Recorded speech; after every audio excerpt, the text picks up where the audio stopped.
The turkey was getting cold, but nobody cared about dinner anymore. I sat at my parents' mahogany dining table, surrounded by relatives who'd driven from 3 different states to celebrate Thanksgiving together, and dropped the bomb that would blow up my life. "I'm leaving medical school," I said quietly, setting down my fork. "I'm dropping out to start a company." The silence that followed was deafening. My father, William Hayes, stopped mid-chew and stared at me like I'd just announced I was joining a cult. "You're what?" he said slowly, his voice carrying that dangerous edge I remembered from childhood. "I've been accepted into a startup accelerator program in San Francisco. I'm going to build a technology company." William slammed his wine glass down so hard that the crystal cracked. Red wine spread across the white tablecloth like blood. "Are you out of your mind?" "Dad, please, let me explain." "Explain?" His voice was rising now, and I could see Aunt Patricia shifting uncomfortably in her chair. "Explain how you're throwing away a full scholarship to Harvard Medical School to chase some ridiculous fantasy?" "It's not a fantasy. I have a business plan, and I've already started building." "A business plan?" William stood up, his chair scraping against the hardwood floor. "Do you have any idea what your grandfather went through to build this family's reputation? What I've sacrificed to give you opportunities he never had?" I looked around the table at my relatives' shocked faces. My mother, Elizabeth, was staring at her plate, her knuckles white as she gripped her napkin. My cousin Emma was recording everything on her phone. Uncle Frank was shaking his head in disapproval. "Dad, I understand you're disappointed, but..." "Disappointed?" William let out a harsh laugh. "Madison, you are a disgrace to the Hayes name. An absolute embarrassment. We've told everyone about our daughter, the future doctor, and now you want to be what? Some kind of computer nerd living in a garage?" The words hit me like physical blows. Disgrace. Embarrassment. This from the man who'd taught me to ride a bike, who'd cheered at my high school graduation, who'd cried when I got into Harvard. "Medicine is a stable, respected profession," he continued. "Technology companies fail every day. You'll end up broke, homeless, and crawling back here begging for help." "I'm not going to fail," I said, my voice barely above a whisper. "Yes, you are. Because you don't have what it takes to build something real. You're too soft, too naive, too sheltered by the privilege we've given you." I stood up slowly, my whole body shaking with humiliation and rage. "I'm sorry you feel that way." As I walked toward the door, I heard William call after me, "Don't come back until you're ready to apologize and get your life back on track." I drove away from my childhood home that night knowing I might never be welcome there again. I didn't sleep that night. I sat in the Hampton Inn parking lot, calling friends and trying to figure out where I could stay.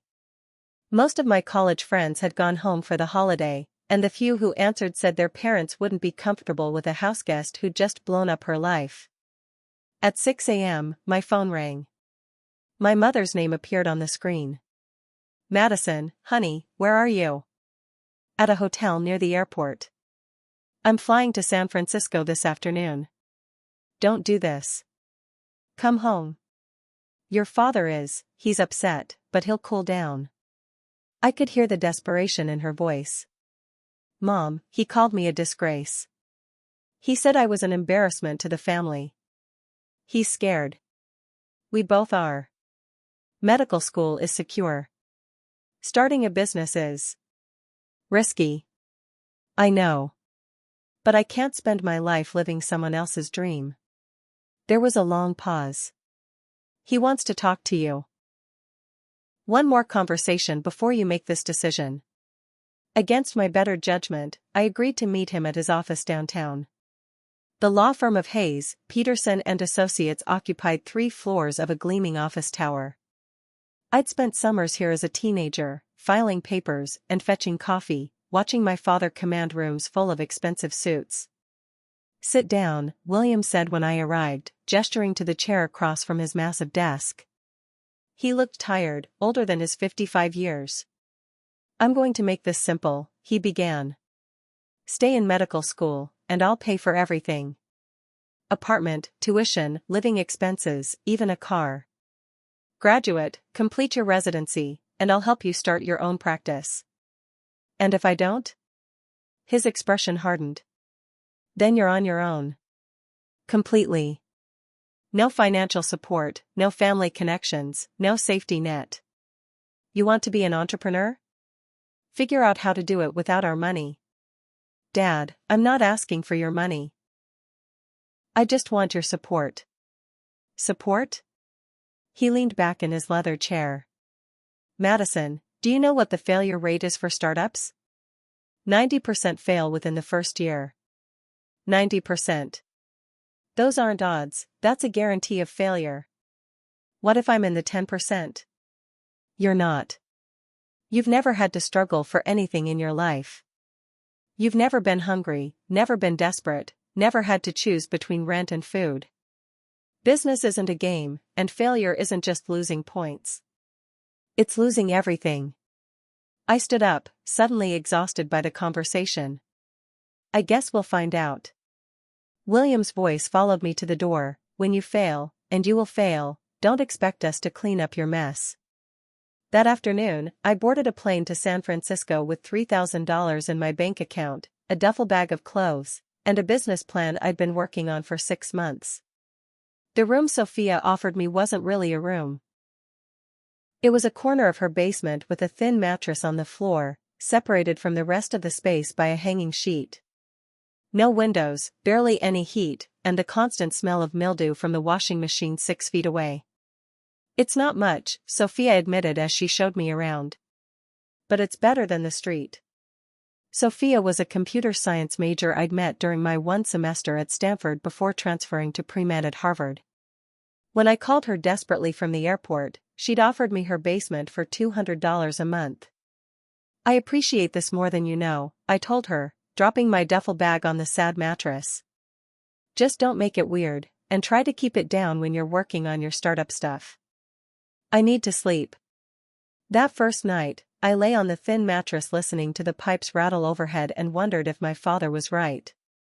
Maybe I was too sheltered, too privileged to make it on my own. Maybe I'd made the biggest mistake of my life. But then I pulled out my notebook and started sketching ideas for the company I wanted to build. A platform that would help small businesses manage their customer relationships more effectively.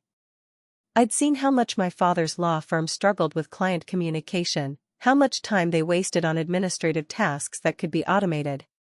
By the light of a flickering desk lamp Sophia had let me borrow, I wrote until my hand cramped.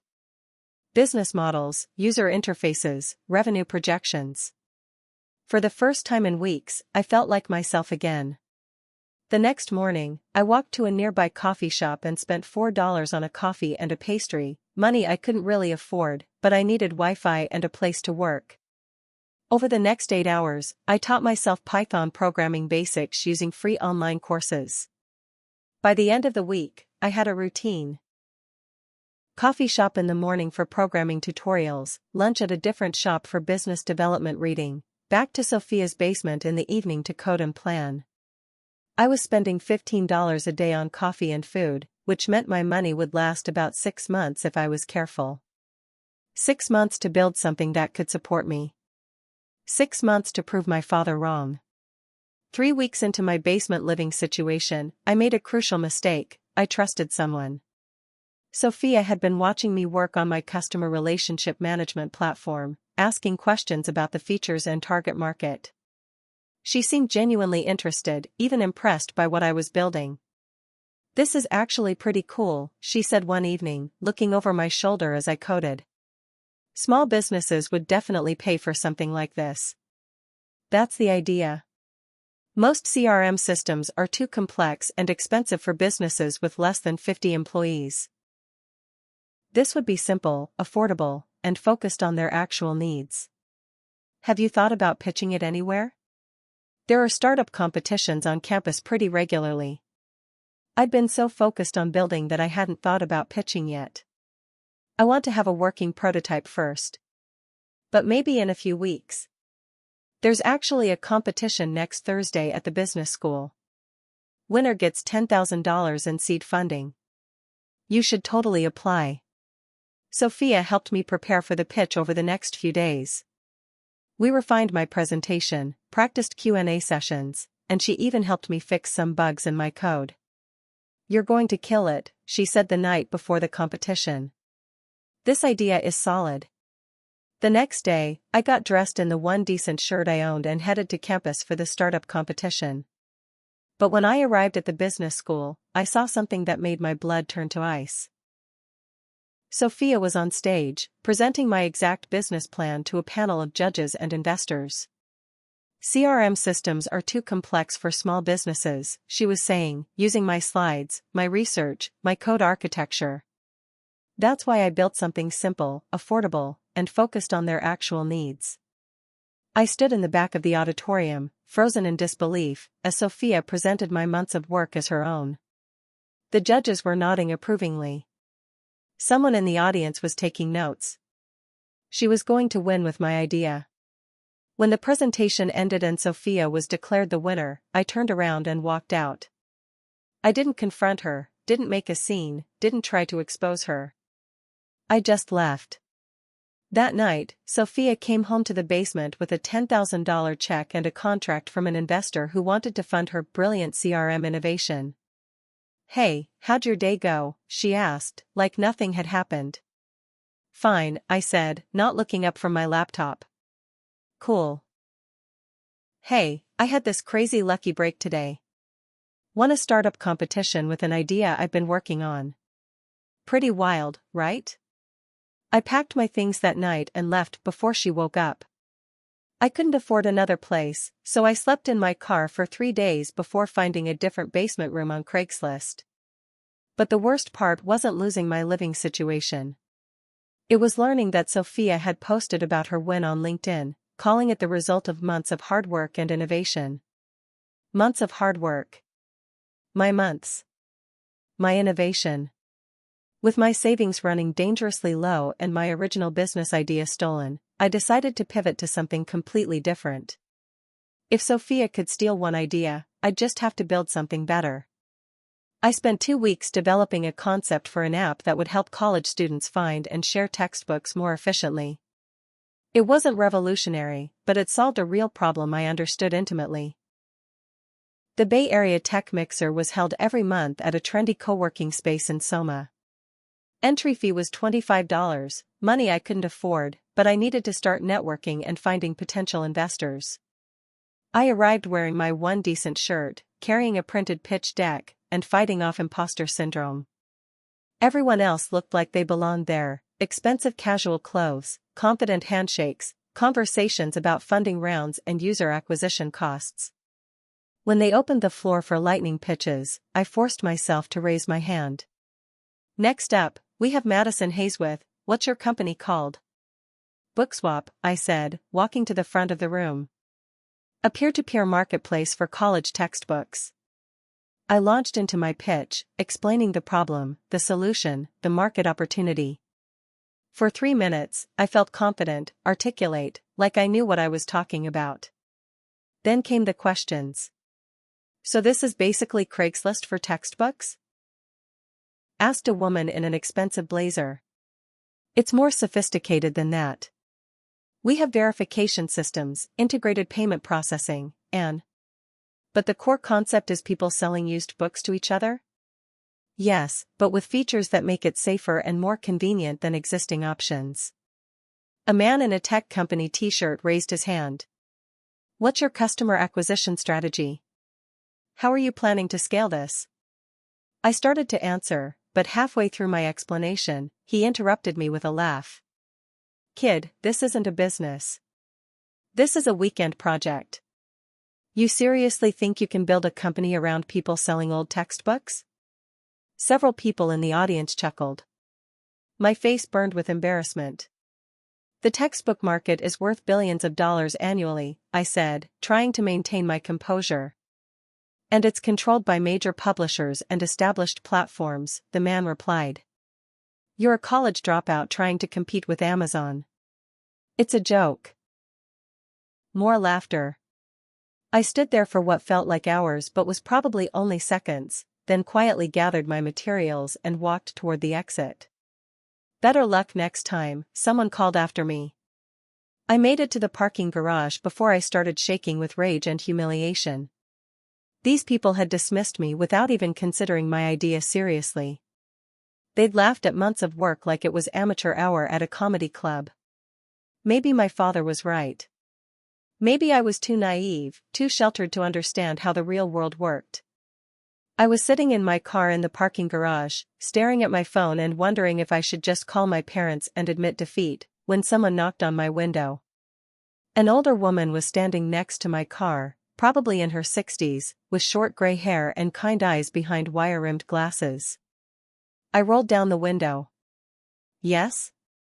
I saw what happened in there, she said. That was brutal, and it was unfair. I'm sorry, do I know you? I'm Victoria Cross. I was at the tech mixer.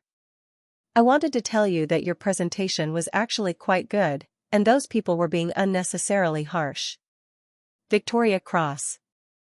The name sounded familiar, but I couldn't place it. Can I buy you a coffee? She asked. I think you could use some perspective right now. We went to a small cafe down the street. Victoria ordered 2 espressos and sat across from me with the kind of calm confidence that comes from having seen everything. Let me guess, she said. First time pitching? Is it that obvious? The deer in headlights look when they started attacking your idea. I've seen it 1,000 times. It was humiliating. It was educational.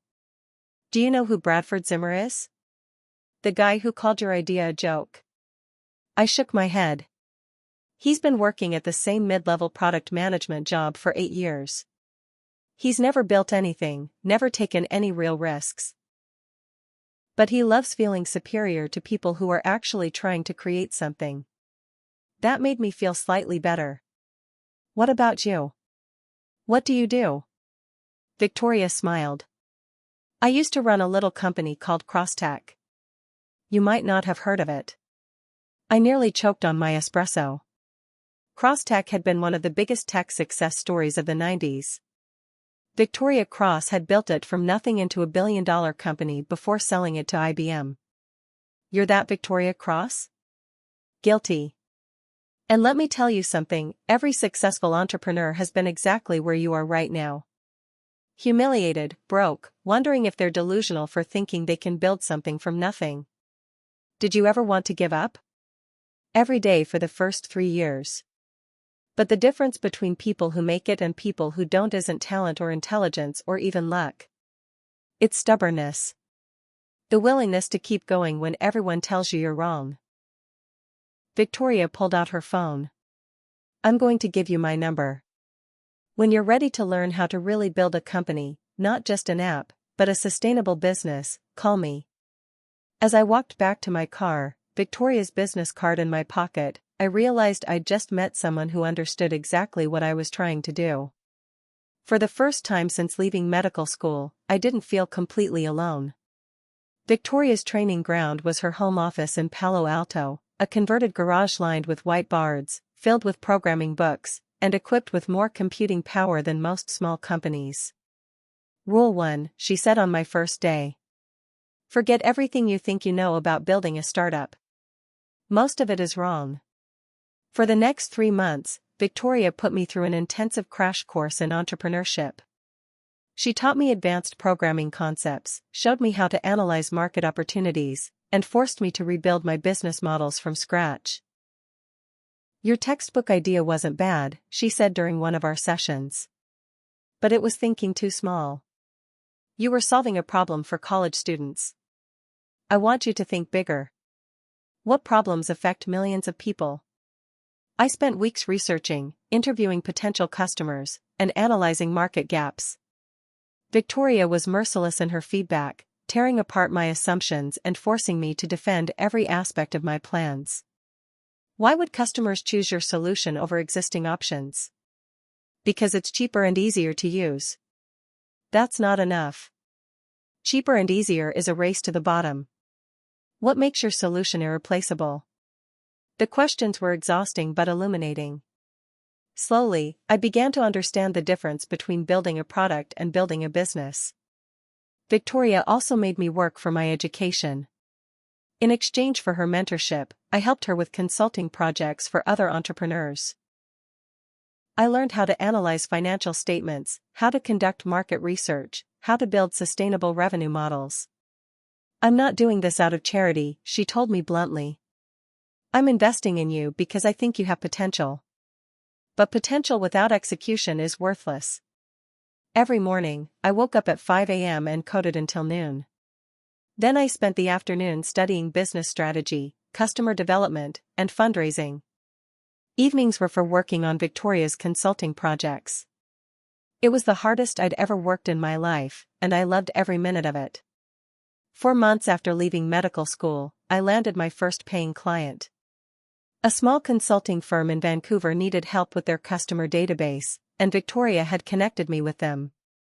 The project was simple: migrate their client information to a new system and create some basic automation tools. Nothing groundbreaking, but it was real work for real money. When the $300 payment hit my bank account, I literally screamed with joy in Victoria's garage.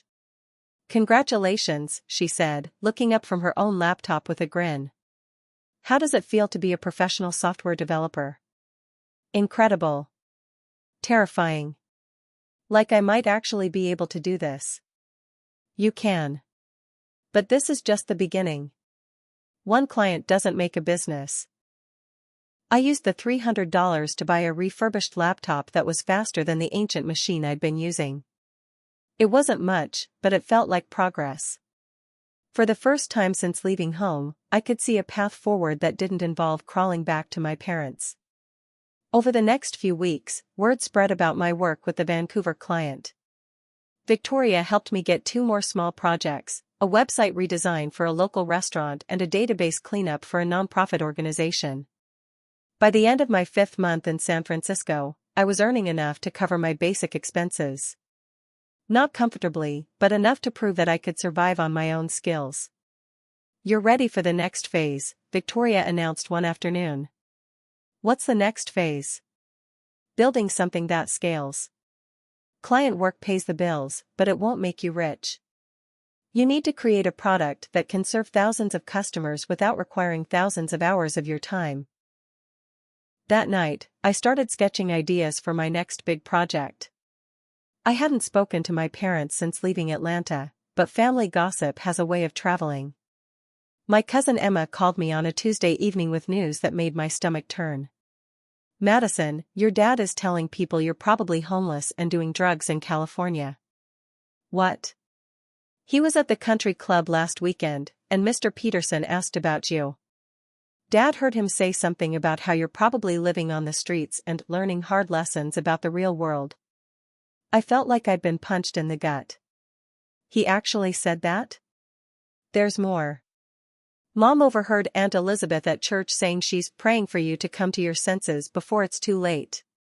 While I was working 18-hour days and slowly building a sustainable freelance business, my father was telling people I was a drug-addicted failure living under a bridge. "Emma, I need you to do me a favor. Can you take a screenshot of my LinkedIn profile and send it to me?" "Why?" "Because I want to see what my father sees when he Googles my name." Emma sent me the screenshot within minutes. My LinkedIn showed my location as San Francisco, my current status as software developer and entrepreneur, and several recommendations from my recent clients. It wasn't impressive by Silicon Valley standards, but it clearly showed I was working and building something legitimate. Either my father hadn't bothered to check, or he was deliberately spreading lies to save face with his social circle. Either way, it hurt more than I expected. That night, I was tempted to call home and set the record straight. But I realized that would just make me look defensive and desperate. Instead, I decided to let my work speak for itself. If my father wanted to tell people I was a failure, fine. I'd build something so successful that the truth would be impossible to ignore. The idea came to me during a particularly rough week when I was struggling with anxiety about money and homesickness. I'd been reading about mental health resources for young adults and realized there was a huge gap in the market. Most therapy apps were designed for general audiences or focused on meditation and mindfulness. But young people, especially those dealing with major life transitions, needed something different. Something that understood the specific pressures of being in your 20s and trying to figure out your life. I spent 6 weeks building Mindspace, a mental health support app specifically designed for people aged 18 to 25. It included peer support groups, crisis intervention resources, and tools for managing anxiety, depression, and major life changes. The app was simple but effective. Users could join anonymous discussion groups based on their specific challenges, get matched with peer mentors, and access professional mental health resources when needed. I launched it on a Wednesday morning with zero marketing budget and no media strategy. I just posted about it on Reddit, sent emails to a few mental health organizations, and hoped someone would find it useful. For 3 days, nothing happened. 12 downloads total, mostly from people I knew. Then, on Saturday morning, a TikTok influencer named Zoe Garcia posted a video about mental health resources and mentioned Mindspace as the only app that actually gets what it's like to be young and lost. Within 6 hours, the app had been downloaded 5,000 times. By Sunday evening, we were at 20,000 downloads. By the end of the week, 50,000 people were using Mindspace daily. My phone exploded with notifications. User reviews, media requests, investor inquiries. The App Store featured Mindspace as App of the Week. Tech blogs were writing articles about the overnight success that had taken me 6 months to build. For the first time since leaving medical school, I called my mother. "Madison," she said, her voice filled with relief. "How are you? We've been so worried." "I'm good, Mom. Really good. I built something that's helping people." I told her about Mindspace, about the downloads and the positive reviews and the media attention. For a few minutes, she sounded genuinely proud. "That's wonderful, honey. I always knew you were smart and creative. Is Dad there? I'd like to tell him about it." There was a long pause. He's not ready to talk yet. "But Madison, I'm proud of you. I hope you know that." It wasn't the full reconciliation I'd hoped for, but it was progress. Success turned out to be harder to handle than failure. Within 2 weeks of going viral, Mindspace was crashing constantly. The servers couldn't handle the traffic, users were reporting bugs, and my hosting costs were skyrocketing.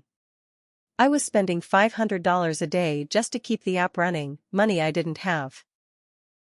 My savings were depleted within a week, and I had to take on emergency freelance projects just to pay for server maintenance. Worse, the app was developing serious problems. A database error caused some users to lose their chat histories and connections. The peer matching algorithm was pairing people inappropriately. Several users complained that the crisis intervention features weren't working properly. The positive reviews turned negative quickly. Buggy and unreliable. Lost all my conversations. Don't trust this app with your mental health. Within a month, daily active users had dropped from 50,000 to 8,000. The App Store removed the featured status. Tech blogs that had praised the overnight success were now writing articles about the spectacular crash of Mindspace. I was back to sleeping in a basement, but this time it felt worse because I'd had a taste of success. I'd proven that I could build something people wanted, but I'd also proven that I didn't know how to sustain it. Investor interest evaporated overnight. The media requests stopped. The app that was supposed to prove my father wrong had become evidence that maybe he was right about my chances of success. I hit rock bottom on a rainy Thursday in February. The latest server crash had wiped out the remaining active user base, and I'd received an email from the App Store warning that Mindspace would be removed if the performance issues weren't resolved within 30 days. I had $47 in my bank account, 3 months of unpaid rent, and a business that was dying in real time. I wrote an email to Victoria that I never intended to send. "I'm sorry I wasted your time and mentorship. You were right that I had potential, but you were wrong about my ability to execute on it. I built something people loved, and then I destroyed it through incompetence and inexperience. Maybe my father was right about me being too sheltered to handle the real world. Thank you for believing in me, even though I couldn't live up to your expectations. Madison. I hit send before I could stop myself, then turned off my phone and lay down on my mattress. I didn't want to face Victoria's disappointment or deal with the constant notifications about app crashes and user complaints. 3 hours later, someone was pounding on the basement door. Madison. Open this door right now. Victoria had driven across the city to my sketchy neighborhood and was banging on the door like the building was on fire. I opened the door to find her standing there with groceries, coffee, and an expression of fierce determination. Get up, she said, pushing past me into the basement. You're not done. Victoria, it's over. The app is dead. I failed. The app crashed. That's different from failing. Every successful entrepreneur has crashed and burned at least once. The difference between success and failure is what you do after the crash. She started unpacking groceries, real food, not the ramen and crackers I'd been living on. We're going to fix this. But first, you're going to eat actual food and remember that you're a human being, not just a coding machine. Over the next 4 hours, Victoria helped me analyze what had gone wrong with Mindspace. The problems weren't insurmountable, they were growing pains that could be solved with better architecture and smarter resource management. The core idea is still solid, she said. The market demand is real. You just need to rebuild it properly this time. I don't have money for servers or development costs. I do. Consider it an investment in your education. As we worked through the technical problems, I realized that my crash wasn't the end of my story. It was just the end of the first chapter. Instead of rebuilding Mindspace for consumers, Victoria convinced me to pivot to something completely different, a B2B platform that would help companies support their employees' mental health. Consumer apps are a lottery ticket, she explained. Even when they succeed, you're dependent on fickle users and constantly changing algorithms. Business software is different. Companies will pay real money for solutions that solve real problems. The new platform, which I called Wellness Hub, was designed to help remote teams stay connected and support each other's mental health. It included features for peer support, anonymous feedback, mental health resources, and early intervention tools for managers. I spent 3 months building the MVP in complete silence. No social media updates, no blog posts, no attempts to generate buzz. Just focused development and careful testing. The difference this time was that I had Victoria's guidance on everything from technical architecture to business strategy. She helped me design systems that could scale, taught me how to manage server costs efficiently, and connected me with beta customers who could provide real feedback. The goal isn't to go viral, she reminded me constantly. The goal is to build something sustainable that solves real problems for paying customers. By May, I had a working product and 3 beta customers who were paying me $200 per month each.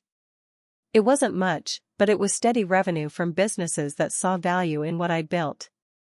More importantly, it was validation that I could learn from my mistakes and build something better. 6 months after the Mindspace crash, I was ready to start raising serious funding for Wellness Hub. Victoria helped me prepare a pitch deck and arranged meetings with several VC firms in the Valley. The meeting at Elevation Partners was supposed to be routine, a 30-minute pitch to junior partners, followed by feedback and potential next steps. But when I walked into the conference room, I saw a familiar face sitting at the table. Sophia. My former roommate who'd stolen my CRM idea was now working as an associate at Elevation Partners. Madison Hayes, she said with a smirk that made my skin crawl. Small world. The lead partner, Rebecca Stone, looked between us. You two know each other? We were roommates when Madison first moved to San Francisco, Sophia said. Back when she was figuring out what to do after dropping out of medical school. The way she said it made it sound like I was some kind of dilettante who couldn't stick with anything. I could see Rebecca's interest level dropping in real time. Sophia actually told us about your previous app, she continued. Mindspace, right? What happened with that? I launched into my prepared explanation about market validation, scaling challenges, and lessons learned. But Sophia kept interrupting with corrections that made me sound incompetent and unprepared. The app was buggy from the start, she said.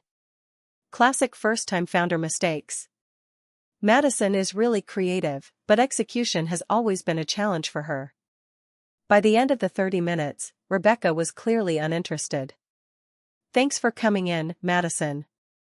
We'll be in touch if we decide to move forward. As I packed up my materials, Sophia followed me out to the hallway. No hard feelings about the CRM thing, right? She said with false sincerity.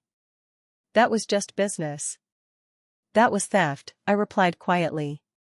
Come on, girl. Ideas are cheap. Execution is what matters.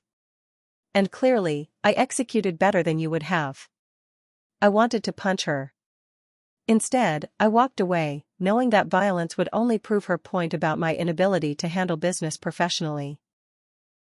But as I drove home, I realized something: Sophia's interference had actually backfired.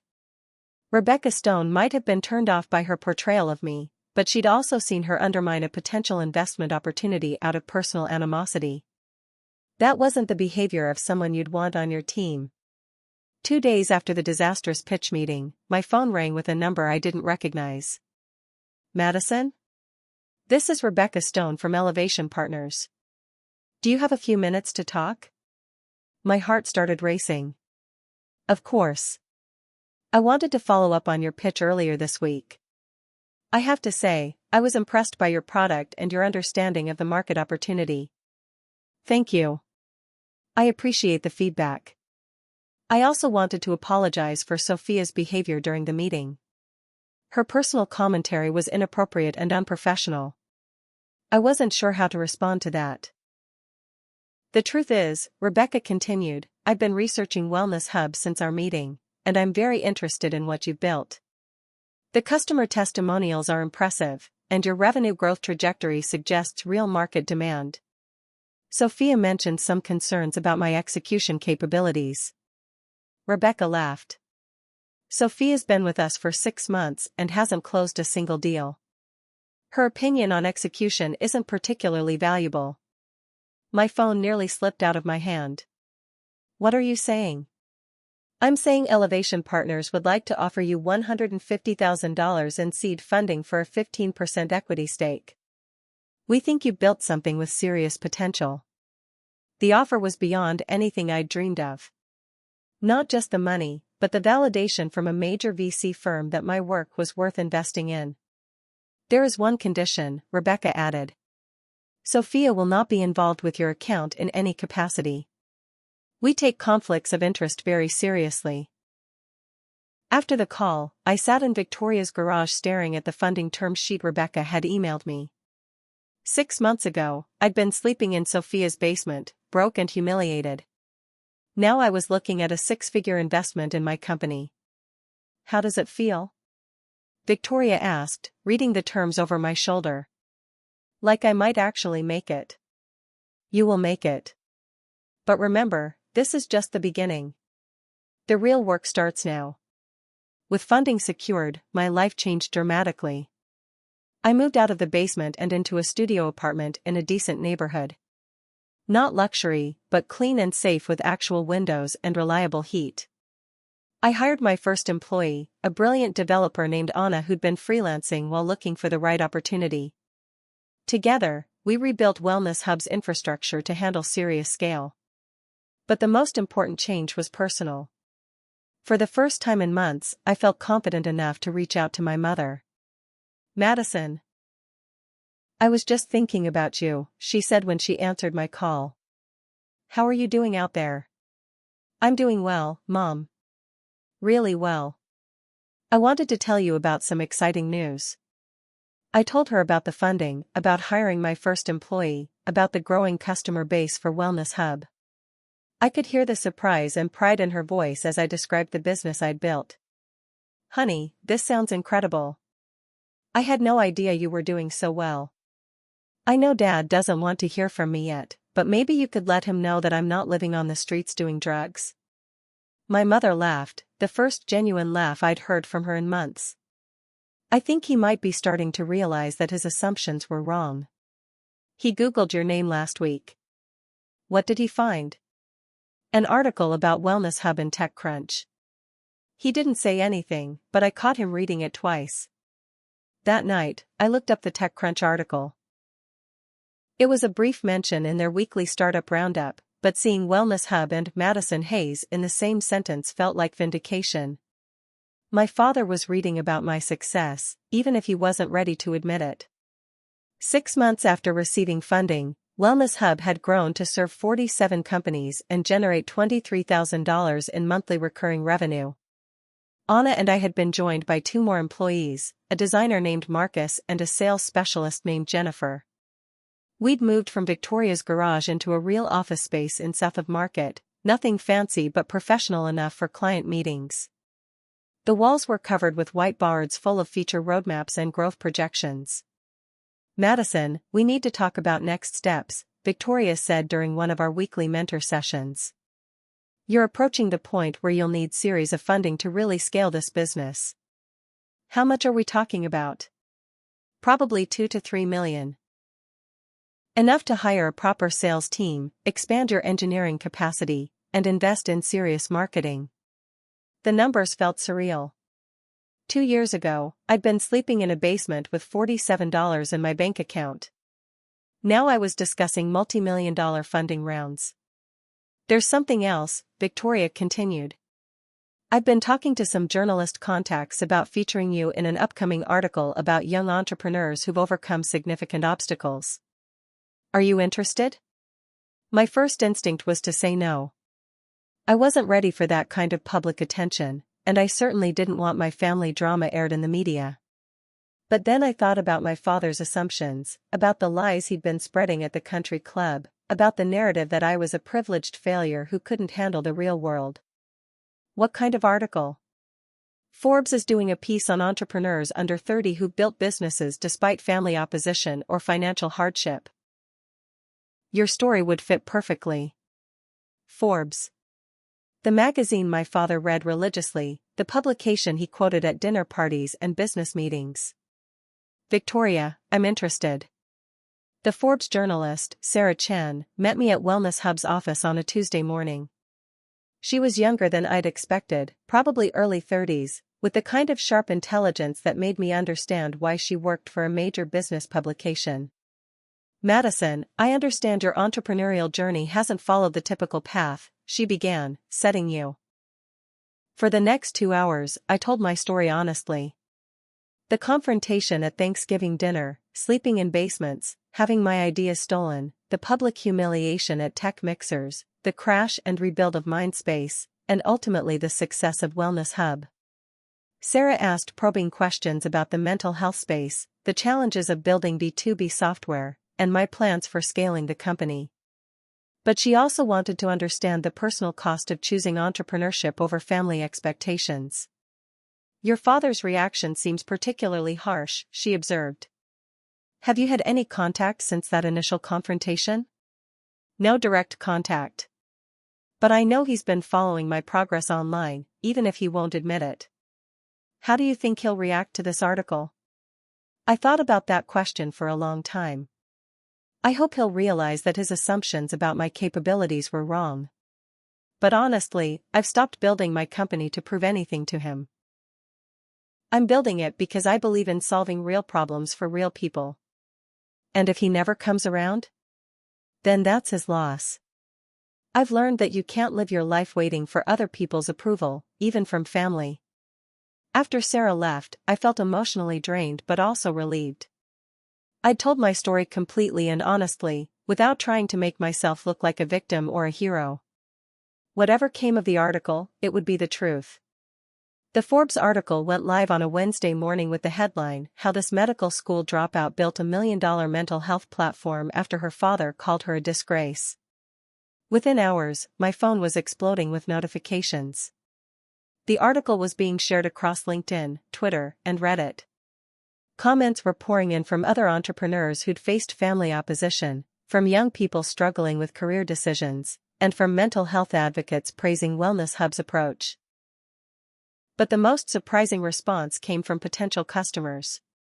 By the end of the day, 12 companies had reached out asking for demos of Wellness Hub. The article had inadvertently become the most effective marketing campaign we'd ever run. "Madison, you need to see this," Anna said, showing me her laptop screen. "The article is trending on LinkedIn. It has over 50,000 shares." Jennifer was fielding calls from reporters wanting follow-up interviews. Marcus was tracking the traffic spike to our website, up 3,000% from the previous week. "This is insane," I said, watching the share count continue to climb. I thought maybe a few hundred people would read it. But as the day went on, I realized the article had struck a nerve about something deeper than just my personal story. The comments section was full of people sharing their own experiences with family disapproval, career pivots, and the courage required to build something from nothing. "Your story gave me the courage to quit my law job and start the nonprofit I've been dreaming about for years. My parents wanted me to be an engineer, but I'm finally ready to pursue my passion for sustainable farming. Thank you for showing that family support isn't a prerequisite for success." The article had become a catalyst for other people to pursue their own entrepreneurial dreams, regardless of whether their families understood or approved. My phone rang at 6:47 p.m. while I was still in the office, riding the high of our best sales day in company history. I almost didn't answer the unknown Atlanta number, assuming it was another journalist or potential client. But something made me pick up. "Madison?" The voice was uncertain, older than I remembered. "My father." "Dad?" I read the article in Forbes.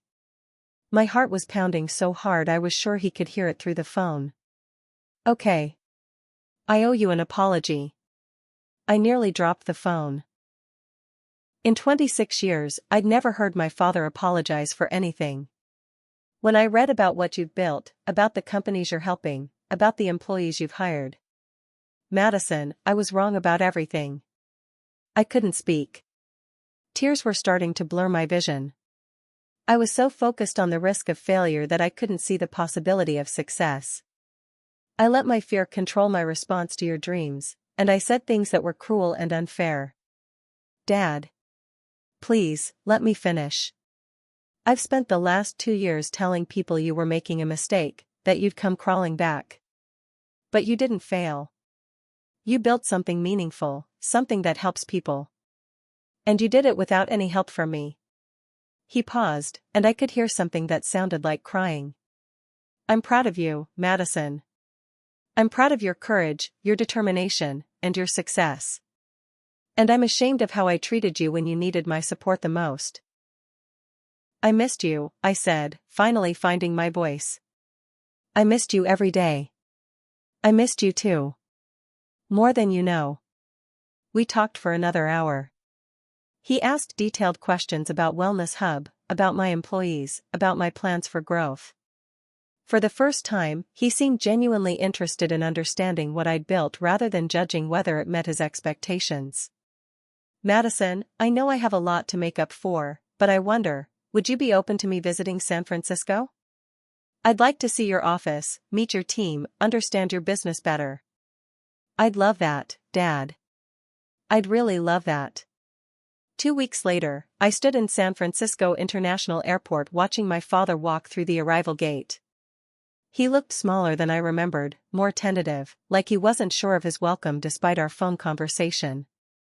"Hi, Dad." "Madison." He hugged me tightly, and I realized how much I'd missed his presence in my life. Over the next 3 days, I gave him the full tour of my world. We started with breakfast at the coffee shop where I'd spent my first months teaching myself to code. I showed him the basement where I'd slept, the garage where Victoria had mentored me, and finally the office where Wellness Hub was now headquartered. "This is incredible," he said, watching Anna demonstrate the platform's features. "You've built something that makes a real difference in people's lives." He asked thoughtful questions about our business model, our competitive advantages, and our growth plans. But more importantly, he listened to the answers without trying to offer unsolicited advice or point out potential problems. On his last day, we had dinner at a nice restaurant overlooking the bay. The conversation was easier than it had been in years, full of genuine curiosity about each other's lives rather than judgment or disappointment. "Madison, I want you to know that I've been telling everyone about your success," he said over dessert. "Mr. Peterson at the country club asked about you last week, and I spent 20 minutes bragging about your company and your Forbes article." I laughed. "That's a complete 180 from telling people I was homeless and doing drugs." He winced. "I said that because I was scared and embarrassed. I thought admitting you were succeeding would make me look like I'd been wrong to oppose your decision." "You were wrong to oppose my decision." "I know. But I was also wrong to prioritize my ego over our relationship. I spent 2 years missing out on watching you build something amazing because I was too proud to admit I'd misjudged the situation." As he prepared to fly back to Atlanta, my father handed me an envelope. "What's this?" "A letter I wrote you 6 months ago but was too stubborn to send. I want you to read it when you're ready." That evening, after dropping him at the airport, I opened the letter. It was 3 pages of handwritten apology, pride, and regret. The letter of a father who'd realized too late that his daughter's unconventional path had led to exactly the kind of success he'd always wanted for her. At the bottom, he'd written, "I may not have supported your journey, but I am incredibly proud of your destination." 6 months after my father's visit, Wellness Hub closed our series of funding round, $2.8 million led by Sequoia Capital. The validation from one of Silicon Valley's most prestigious VC firms felt like the final proof that I'd built something genuinely valuable. We used the funding to expand aggressively. Within a year, we had 200 corporate clients, 35 employees, and offices in San Francisco and New York. I was featured on the cover of Entrepreneur magazine as one of 30 under 30 leaders reshaping business. But the success metric that mattered most to me was the user testimonials we received regularly. Messages from employees at our client companies saying that Wellness Hub had helped them through difficult periods, had connected them with support when they needed it most, had made their workplaces more humane and understanding. "Your platform saved my job," one user wrote. "I was struggling with severe anxiety and thought I'd have to quit, but the peer support group helped me develop coping strategies and my manager learned how to better support me." We weren't just building a business, we were improving people's lives and changing how companies think about employee mental health. Victoria remained my mentor and eventually joined our board of directors. "You've exceeded every expectation I had when I found you crying in that parking garage," she told me during one of our quarterly board meetings. "I couldn't have done any of this without your guidance. Madison, you had the potential from the beginning. I just helped you see it clearly and execute it effectively. Everything you've accomplished is because of your own determination and vision." 2 years after the Forbes article changed my life, I was invited to speak at Harvard Medical School's Entrepreneurship Club. The irony wasn't lost on me, returning to the institution I'd left to pursue a path that my family thought was insane. How many of you have family members who think you're crazy for considering entrepreneurship? I asked the audience of future doctors. About half the hands in the room went up. Good. That means you're probably onto something. The most valuable businesses solve problems that established institutions can't or won't address. Sometimes the people closest to us are too invested in conventional wisdom to see unconventional opportunities. After my talk, a young woman approached me with a familiar look of uncertainty and determination. "I'm supposed to specialize in cardiology like my father," she said. "But I want to build a company that makes medical devices more accessible in developing countries. My family thinks I'm throwing away my career. What do you think?" "I think there are millions of people who need better medical technology, and I might be able to help them." I gave her my business card. "Email me your business plan. If it's solid, I'll introduce you to some investors." Driving home from the event, I realized that I'd come full circle. The scared, broke medical school dropout who'd slept in basements and been laughed at by investors was now in a position to help other young entrepreneurs navigate the same challenges I'd faced. The family that had once seen my career choice as a disgrace now introduced me as their successful entrepreneur daughter at social events. My father had framed the Forbes article and hung it in his office, next to his law degree and family photos. But the validation that mattered most came from knowing that I'd built something meaningful, something that helped people, something that proved Victoria's early assessment of my potential was correct. 3 years after launching Wellness Hub, we received an acquisition offer from Microsoft for $47 million. It was more money than I'd ever imagined having, more than enough to secure my financial future and prove once and for all that my bet on entrepreneurship had paid off. But as I sat in the conference room reviewing the acquisition terms, I realized something important: I didn't want to sell. Wellness Hub had grown beyond just a business for me. It was a platform for changing how companies think about employee well-being, a tool for making workplaces more human, a mission that was just getting started. "Madison, this is an incredible offer," my CFO said. "Life-changing money." "I know. But I think we're just getting started. We've proven the model works in the US market. What if we could take this global?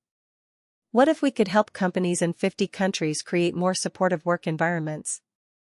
Victoria smiled from across the table. "So you're turning down $47 million to keep building?" "I'm turning down $47 million because I believe this company can be worth 10 times that in 5 years. And more importantly, because I think we can help 10 times as many people." We declined the acquisition offer and instead raised a $15 million Series B to fund international expansion. Within 6 months, we'd opened offices in London, Toronto, and Sydney. The girl who'd been called a disgrace for leaving medical school was now running a global company that employed 150 people and served over 1,000 organizations worldwide. On the 5-year anniversary of my Forbes article, I was invited back for a follow-up interview. Sarah Chen, the original journalist, wanted to explore how my story had evolved and what lessons other entrepreneurs could learn from my journey. "Madison, when we first spoke, you were running a small startup with big dreams. Now you're the CEO of a global platform that's changed how companies approach employee mental health. What would you tell your younger self?" "I'd tell her that the people who doubt your vision aren't necessarily wrong to be concerned. Entrepreneurship is risky and difficult. But I'd also tell her that the biggest risk is giving up on something you believe in because other people can't see its potential. Your father went from calling you a disgrace to being your biggest supporter. What changed?" "Results. When I was telling him about my plans, he could only see the risk of failure. When I showed him what I'd actually built, he could finally see the value I'd created. Sometimes you have to prove yourself before you can expect others to believe in you." What's next for Wellness Hub? We're launching a research institute to study the connection between workplace mental health and business performance. We want to prove with data what we've seen anecdotally, that companies with better mental health support are more productive, more innovative, and more profitable. After the interview, I walked through downtown San Francisco, past the coffee shop where I'd learned to code, past the co-working space where I'd been humiliated during my first pitch, past all the places where I'd struggled and grown and eventually succeeded. My phone buzzed with a text from my father. "Saw the Forbes follow-up article. Your mother and I are planning to visit next month. We want to tour the new London office and meet the team there. Love you, Madison." I smiled, remembering the night I'd driven away from my childhood home, convinced I might never be welcome there again. The family that had once seen my entrepreneurship as a betrayal now saw it as a source of pride. But more importantly, I'd learned that building something meaningful isn't about proving other people wrong, it's about proving yourself right. The validation I'd sought from my family had been less important than the validation I'd earned from customers who found value in what I'd built, from employees who believed in our mission, and from my own growing confidence in my ability to solve real problems. The disgrace had become a Forbes cover story, but that was just the beginning. The real story was in the thousands of people whose work lives had improved because of software I'd written, companies I'd started, and problems I'd solved. That night, I sat at my desk in our San Francisco headquarters, surrounded by whiteboards covered with plans for global expansion, and started sketching ideas for my next company. Because once you've proven you can build something from nothing, the only question left is, what will you build next?